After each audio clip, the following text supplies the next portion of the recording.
नमस्कार, मी योगेश कुकडे, ॲग्रिकल्चरवाला 24/7 या माझ्या यूट्यूब चॅनलवर मी आपलं सर्वांचं स्वागत करत आहे. आणि आज आपण बघणार आहोत ई पीक पाहणी संदर्भात नवीन अपडेट घेऊन आलो आहेत आपल्याकरिता.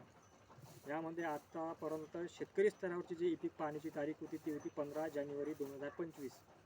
आता यामध्ये शेतकरी स्तरावरील ई पीक पाहणीचा कालावधी हा संपलेला असून तर आता बहुतेक शेतकऱ्यांची ई पीक पाहणी अजूनसुद्धा शिल्लक आहेत.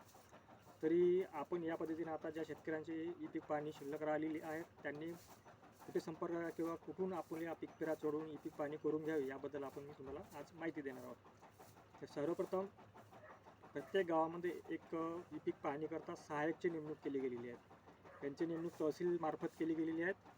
त्यामध्ये गावामध्ये आपल्या पोलीस पाटील, कृषी मित्र, आशा वर्कर यापैकी आणि कोतवाल यापैकी कोणीतरी आपल्या गावामध्ये ई पीक पाहणीची नेमणूक केली असेल. त्यापैकी आपण या व्यक्तींशी, आपल्याच गावातील व्यक्तींशी संपर्क साधून आपण आपला पीक पेरा म्हणजेच ई पीक पाहणी सहाय्यकामार्फत करून घेऊ शकता. आणि तेही लवकरात लवकर करणे आवश्यक आहे. दुसरी अपडेट अशी आहे की सध्या महाराष्ट्र सरकारमार्फत फार्मर आय डीकरिता फॉर्म भरण्याची सुरुवात झालेली आहे.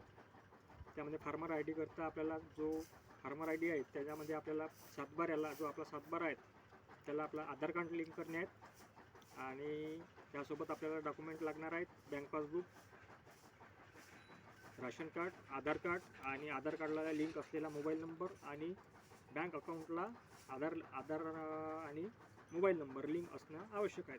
ही सगळे डॉक्युमेंट आपल्याला PM किसान फार्मर आय डीकरिता, शेतकरी फार्मर आय डीकरिता आपण अवेलेबल लागणार आहे आपल्याला. ते आपण जवळच्या CSC सेंटर किंवा ऑनलाईन सेवा केंद्रामध्ये जाऊन आपण हा आपला फार्मर आय डी बनवू शकता. इतर अजून माहिती जाणून घेण्याकरिता माझ्या यूट्यूब चॅनल लाईक करा, शेअर करा आणि फॉलो करा. धन्यवाद. बंद.